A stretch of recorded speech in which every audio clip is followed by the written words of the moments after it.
from the whale's blowhole like a supersonic jet. And below me, the ocean became a sheltered bay studded with white shapes. You will be amazed as my epic journey unfolds. For here, it was about to take a most unexpected turn. And it happened like this.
A beautiful but deadly wasteland. Freezing cold, brutally chilly, enough to kill a man in hours. Yet here you are. Indeed, General. An impoverished childhood playing in the streets of Omsk during those bitter winters had made me hardy. I thought you said you grew up in Altai. Ah, General, the life of a poor toy maker's family. We had to move from place to place just to find work.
SannikovLand, eh?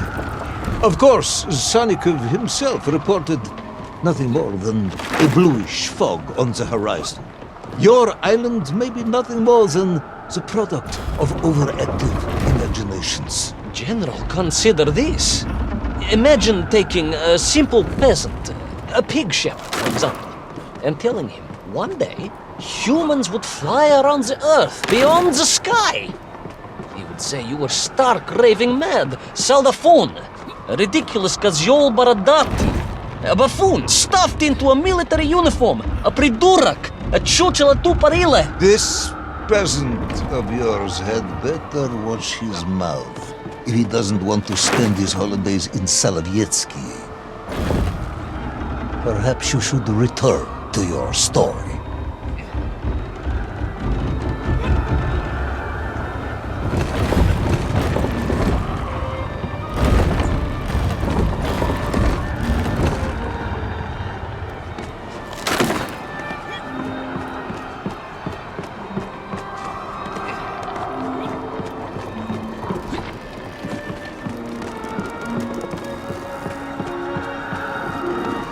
There in the cliff, I could not believe it.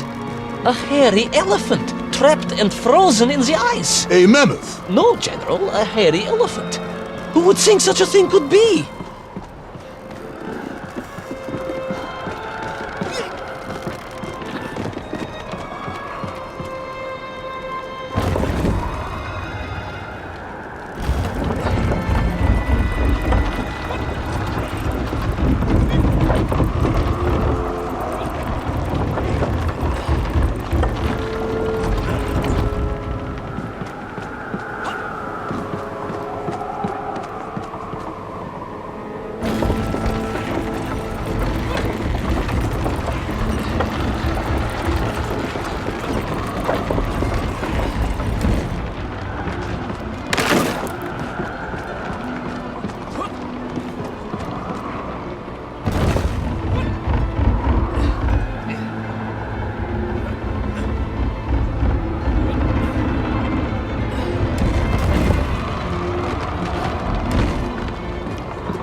Onwards through the blizzard, one foot grimly in front of the other, blinded by the snow, my nose becoming quite blue, my thoughts of home crushed under the weight of the plummeting temperature. I am bored, Ivanovich, and sick to my teeth of listening to this rubbish. Let us speak plainly. You will tell me where my bomb is, or I will have you shot. I am just getting to that, General. Shot! Comrade, Primal! Shot with real bullets, fired from a real gun, not some ludicrous Bultavia about lost cities and dinosaurs and Yankee and mammoth. That was a hairy elephant. No! I will not tolerate any more! Where is the bomb, Ivan Ivanovich? Where is Little Orpheus? It was right there. What? It was there. At least I realized it must be. Where? There? On SannikovLand? Yes, General, because as the storm began to clear, I realized with a strange excitement and trepidation that I was not alone on SannikovLand.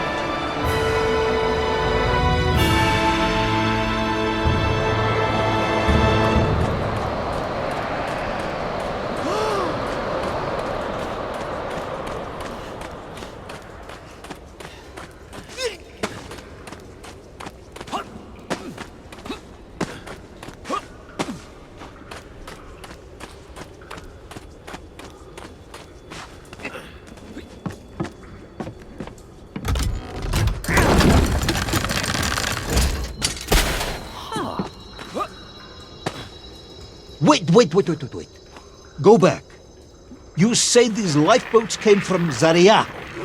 A Russian ship? Zarya returned home, but not with all of her crew. And here were the missing lifeboats, trapped in the ice for all of these years.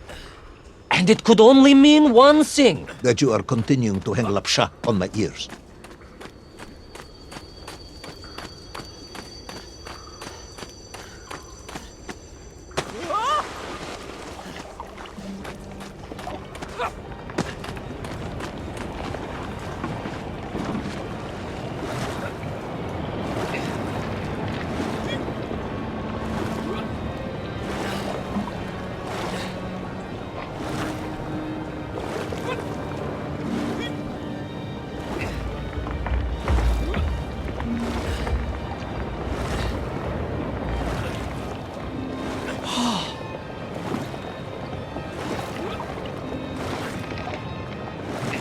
Baron Edward von Toll. Of course, I remember reading about this tragic expedition at school. We were taught he had died a hero's death out on the icy wastes, searching for SannikovLand. Yet what if, in doing so, he had sailed accidentally into the interior, deep below the crust of the world? A fellow citizen of the surface. I had to try and find him.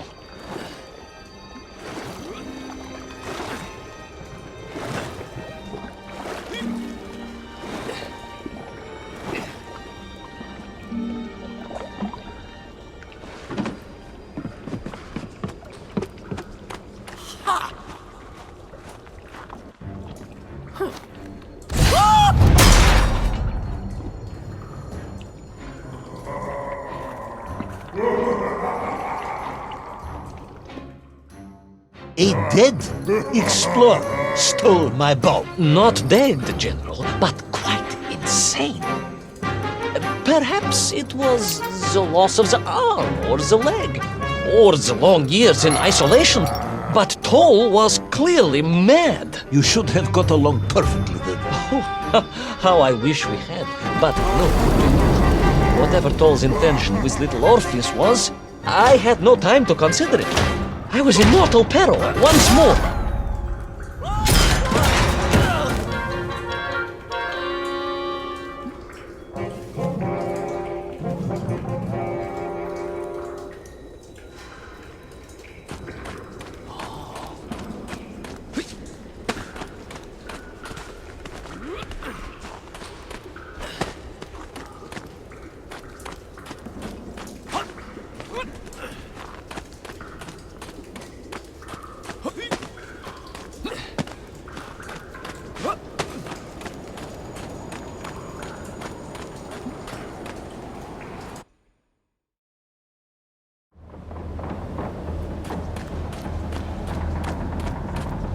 So, you believe that Toll had somehow enslaved the Menkiv and bent them to his will? I do, General. It was obvious. Why else would they serve him? And how else could they be so different from their free comrades? These odd helmets they wore, it was the science of our times. No doubt about it. Although fused with some strange crystal technology I could not recognize. To be honest with you, it didn't seem appropriate to stop and ask them.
This Tom, you say he was an explorer?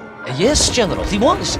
He vanished some 60 years ago. I remember the story well. And you say he stole Little Orpheus? To get home, General, to get home. I think he must have thought he could use the atomic bomb to blast his way back to the surface.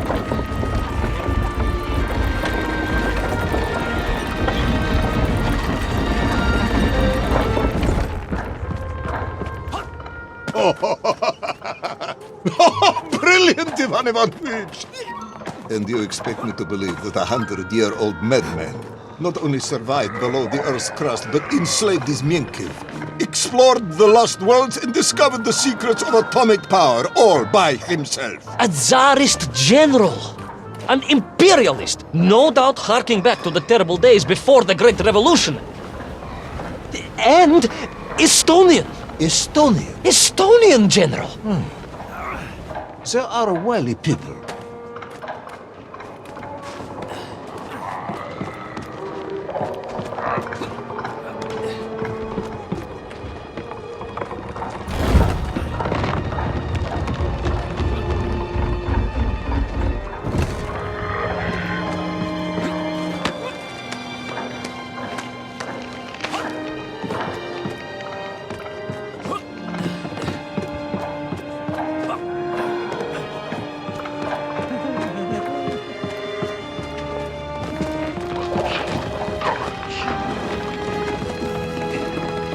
The slave mines stretched away into the distance, and I sometimes wondered if I would ever find my way out. But I never gave up, General. Of course you do. You are a hero, Ivanovich. No, General, no, I am no hero. I am a simple toy maker's son from Tomsk. Omsk. General? Omsk. You said Tomsk. I said Omsk. You said Tomsk. General, I think I am well aware of the city of my birth. Perhaps all the moving around as a child confused you.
On we flew across the deserted, frozen plateau.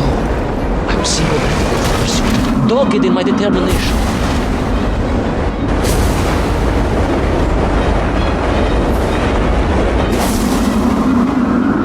I would take back Little Orpheus and prevent Toll from detonating the bomb. Ah, you are as humble as ever, Tovarищ. Well, General, you are a great military leader. a great strategist, whereas I am simply the humble son of a watchdog, a toy maker, and driven by patriotic fever with no regard for my own safety. I rushed blindly on.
Will our courageous yet unfortunate hero drown in the depths of an inhospitable frozen sea?